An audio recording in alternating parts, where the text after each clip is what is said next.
والصلاة والسلام على أشرف الأنبياء والمرسلين نبينا محمد وعلى آله وصحبه أجمعين أما بعد.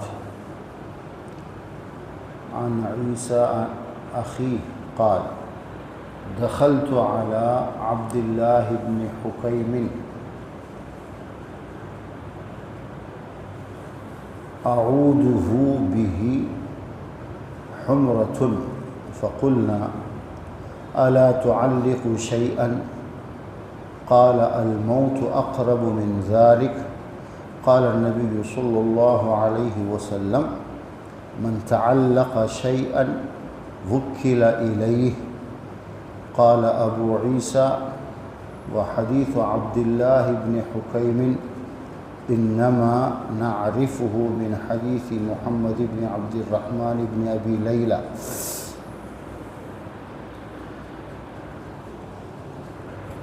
حضرت عبداللہ ابن حکیم ایک صحابی رسول ہیں صلی اللہ علیہ وسلم.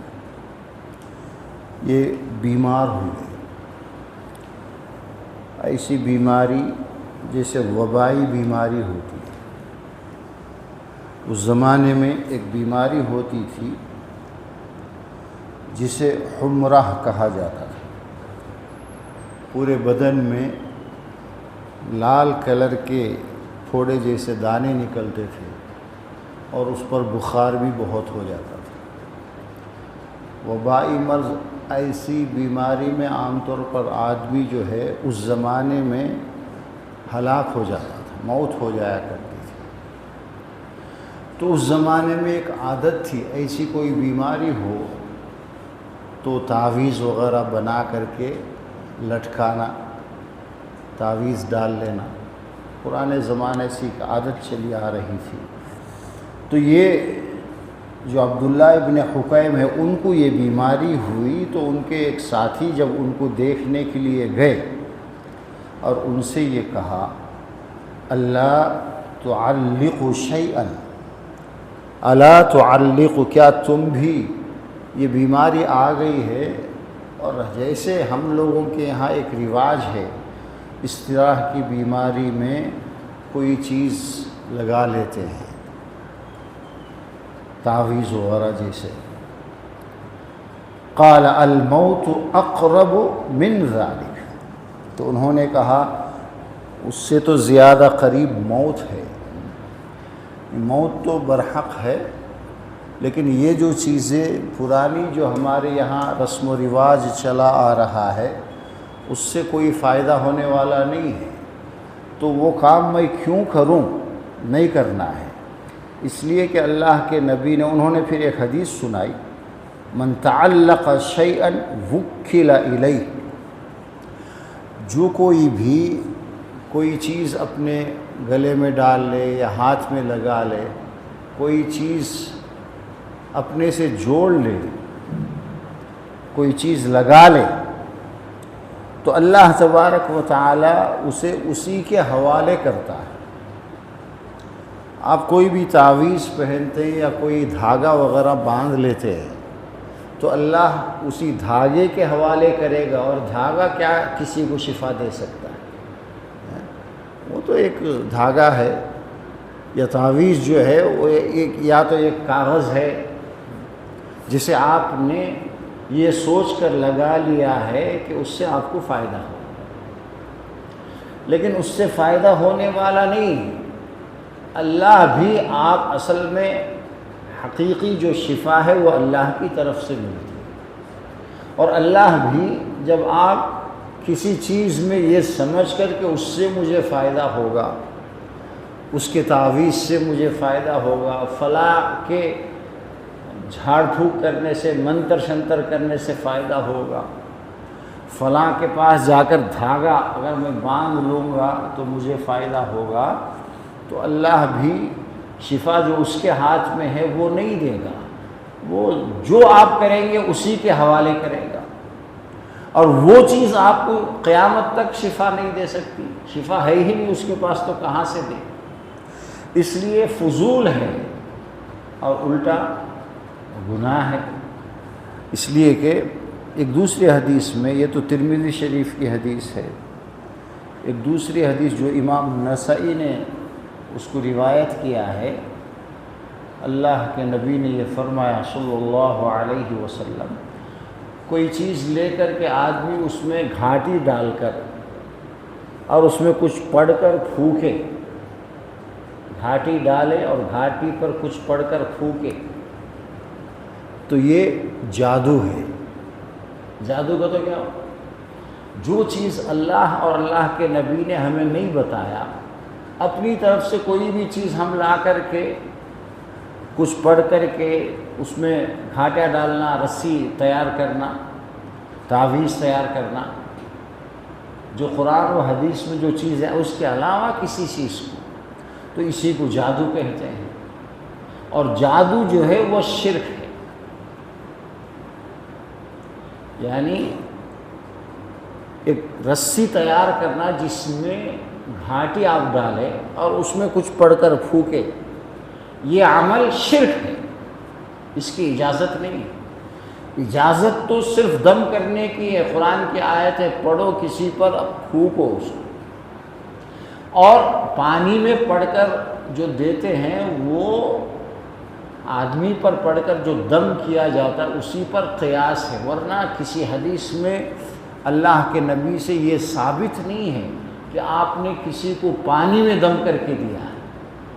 لیکن علماء ایک آدمی پر دم جیسے ہم کرتے ہیں، اب بیمار دور ہے، اس کی طرف سے کوئی پانی لے کر آئے، اس پر پانی پڑھ کر دم دینے کی اجازت اس لیے دیتے ہیں، وہ بھی ایک طرح سے پھونکنا ہی ہے، ورنہ اللہ کے نبی نے کبھی یہ نہیں کیا کہ پانی میں بھی دم کر کے نہیں دی۔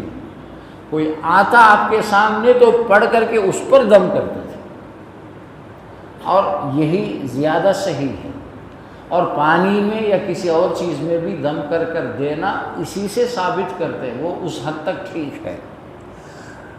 کسی رسی کو لے کر یا کوئی تعویذ تیار کر کے اس میں گھاٹیاں ڈالنا، اور گھاٹی تو ڈالنا ہی پڑے گا، کسی کو آپ باندھیں گے، تو اس عمل کو اللہ کے نبی نے جادو کہا ہے، اور جادو کفر اور شرک ہے۔ بہت بڑی بات اللہ کے نبی نے فرمایا۔ اور یہاں یہ بھی فرمایا من تعلق شیئا وکل الیہ، آدمی جس چیز سے وہ اب اس کا دل جڑ جاتا ہے، اس کے دل میں یہ بات آ گئی کہ فلاں جگہ سے کامیابی ملے گی، فلاں آدمی کے پاس جاؤں گا تو مجھے فائدہ ہوگا، فلاں کام کروں گا تو مجھے فائدہ ہوگا، یہ دل میں یہ چیز کا بٹھا لینا۔ اللہ کے علاوہ دنیا کی کسی بھی چیز کے بارے میں آدمی اگر یہ یقین کرے کہ مجھے وہاں جانے سے فائدہ ہوگا، کشمیر جاؤں گا مجھے فائدہ ہوگا، اجمیر جانے سے مجھے فائدہ ہوگا، لوگ جاتے اسی لیے ہے نا۔ من تعلق شیئا، جس چیز کے بارے میں آدمی یقین کرتا ہے کہ یہ اس سے یا تو مجھے فائدہ ہوگا یا میرا کوئی بیماری ہے یا کوئی نقصان ہے وہ ختم ہو جائے گا، وہاں جانے سے میرے نقصانات ختم ہوں گے۔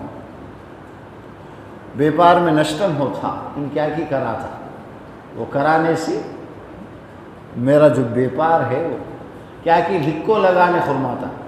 اور آج کل بہت سارے لوگ تیار ہو گئے، کچھ نہ کچھ بنا کر کے، تعویذ بنا کر کے آپ کو دے دیتے ہیں کہ یہ لگا لو یا گھر میں لٹکا لو۔ دینے والا جادوگر ہے، لینے والا بھی جادو کرا رہا ہے، لینا جو دے رہا ہے وہ بھی مشرک ہے، اور جو لے رہا ہے اپنے فائدے کے لیے یہ بھی مشرک ہے۔ اللہ آپ کا فائدہ نہیں کرے گا، آپ کو نقصان سے نہیں بچائے گا، اللہ جو یہ کام کر رہے ہیں ان کو اسی کام کے حوالے کر دے گا۔ آپ کو اس تعویذ کے حوالے کر دیا اللہ نے، وہ تعویذ کیا کرے گا؟ بھائی کسی گھر میں 10 20 قرآن رکھے ہوئے، مسجدوں میں کتنے قرآن رکھے ہوئے، قرآن کے رکھے رہنے سے کوئی فائدہ ہوگا؟ میرے گھر میں 10 قرآن رکھ لے گھٹیا میں، فجر سے شام تک دیکھتے رہتا ہوں، اونچی جگہ پر رکھتا، احساس بھی ہے کہ میرے گھر میں قرآن ہے، کبھی اسے کھول کر پڑھتا نہیں، اس کی تلاوت کرتا نہیں، قرآن کے حساب سے زندگی گزارنے کی کوشش نہیں کرتا، اس سے کیا فائدہ ہوگا؟ قرآن پورے کا پورا رکھنے سے بھی آپ کو فائدہ نہیں ہوگا۔ قرآن سے فائدہ اسی وقت ہو سکتا ہے جب آپ اس کو پڑھیں، اس کی تلاوت کریں۔ سورہ بقرہ آپ قرآن کھول کر گھر کے اندر پڑھتے رہیں گے، ہر طرح کے جادو سے، شیطان سے، ہر تکلیف دینے والی چیز سے اللہ حفاظت کرے۔ اصل تو حفاظت اللہ کرتا ہے، ہمارا تعلق اللہ سے ہونا چاہیے۔ اس حد تک اس حدیث کی تشریح میں محدثین نے یہ لکھا ہے کہ آدمی کوئی نوکری کر رہا ہے، اس نوکری کے بارے میں دل میں کبھی یہ نہیں ہونا چاہیے کہ اسی سے میری زندگی چلے گی، یہ نوکری مجھے سروائیو ہونے کا موقع دے گی، میں جیوں گا، میری زندگی چلے گی اسی نوکری سے یا کسی کاروبار سے یا کسی دکان سے، یہ نہیں، بلکہ روزی روٹی تو اللہ دے گا، اللہ دینے والا ہے۔ یہ جو نوکری ہے، یہ جو بیپار ہے، یہ سبب ہے۔ دنیا میں کوئی نہ کچھ راستہ اختیار کرنا پڑے گا، اللہ کے ہی حکم سے ہم نوکری بھی کرتے ہیں، ہم بیپار بھی کرتے ہیں، یا مزدوری بھی کرتے ہیں، کام بھی کرتے ہیں، ڈاکٹر کے پاس جا کر دوا لیتے ہیں، بھوک لگے تو کھانا کھاتے ہیں۔ یہ سب کچھ اللہ کا وہ سارے اسباب ہے دنیا میں جو نظر آنے والے اسباب ہیں، ان کو ہم اختیار کرتے ہیں، لیکن ہمارے دل میں یہ یقین ہونا چاہیے اس نوکری کی وجہ سے مجھے اللہ روزی دے گا۔ اس یہ بیپار نہیں دے رہا ہے، مجھے روزی مل رہی ہے اللہ کی طرف سے، اور بیپار کو ایک بہانہ بنائے، ایک سبب ہے۔ ڈاکٹر کے پاس ہم جاتے ہیں، دوائی لینے کا حکم ہے، بیماری میں دوائی لینا ہے، یہ اللہ کے نبی کی سنت ہے، لیکن اصل اچھا کون کرے گا؟ اللہ کرے گا۔ دوا بھی لیں گے، اللہ سے دعا بھی کریں گے، اللہ کو مقصود ہوگا جب وہ چاہے گا شفا دے گا۔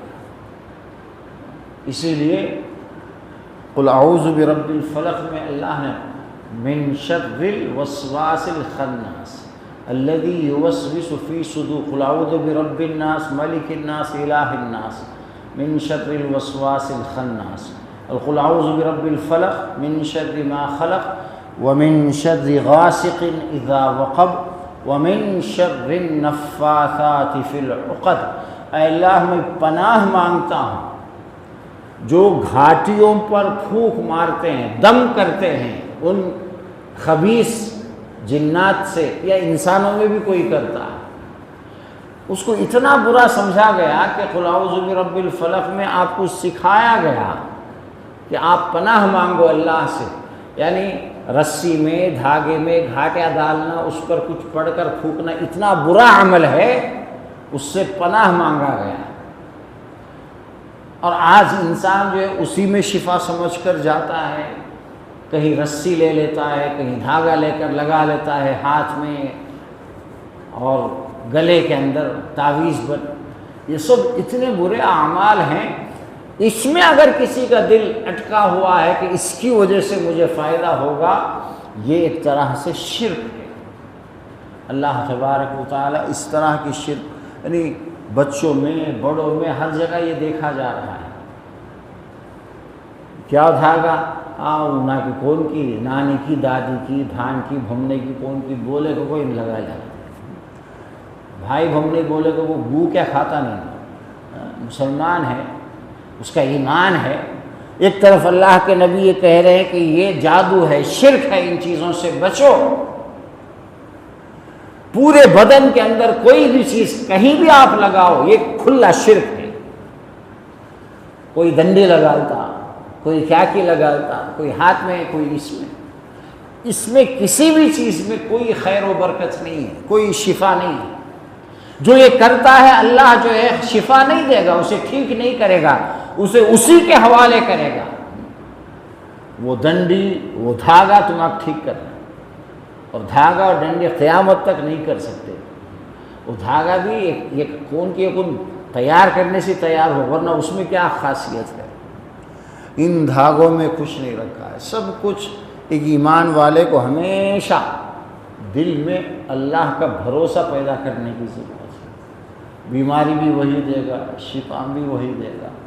تھوڑا اس کے سامنے آدمی روئے، گڑ گڑائے، دعا کرے، اللہ ہر چیز سے جو ہے آپ کو بے نیاز کرے گا۔ تو اس حدیث کے اندر یہ بات ہمیں پتہ چلی کہ کوئی بھی ایمرجنسی ہو، بہنا نہیں چاہیے آدمی۔ کوئی بیماری ہے، ٹھیک ہے، بیمار تو بڑے بڑے لوگ بھی ہوئے، لیکن بیماری میں اسکنے جاؤ، ان کے اپڑ کو دیتا ہے کہ اسکنے جاؤ۔ قرآن و حدیث میں جو دعا وہ تو پڑھ سکتے ہیں، خود بھی پڑھ سکتے ہیں، دوسروں سے بھی پڑھوا سکتے ہیں، اس کے علاوہ نہیں۔ کوئی آپ کو تعویذ کے نام پر کچھ لکھ کر دے رہا ہے، اس کے ایمان میں شک و شبہ ہے۔ اللہ تبارک و تعالی ہمیں اپنے ایمان کے حفاظت کرنے کی توفیق دے۔ آج کل بہت برا زمانہ ہے اور ایمان بھی بہت کمزور ہوتا ہے۔ کس وجہ سے ہمارا ایمان ختم ہو جائے؟ اور اللہ کے نزدیک ہم تو اپنے آپ کو سمجھ رہے ہیں کہ ہمارا ایمان ٹھیک ہے، ہم ایمان کو بنانے کی کوشش میں لگے ہوئے ہیں، لیکن کسی اس طرح کے کسی کام کی وجہ سے پہلے ہی سے ہمارا ایمان ختم ہو چکا ہے اور ہمیں احساس تک نہیں ہے۔ آج کل کے دور میں سب سے ضروری یہ ہے کہ یہ جو موڈا نمکالا ہے، یہ جو غلط باتیں ہیں، ان سے اپنے آپ کو انسان دور رکھے۔ یہ وہ چیزیں ہیں جس کی وجہ سے ایمان کب ختم ہو جائے اور آدمی بے ایمان ہو جائے، اللہ ہی کو معلوم ہے۔ سبحانک اللہم و بحمدک، نشہد ان لا الہ الا انت، نستغفرک۔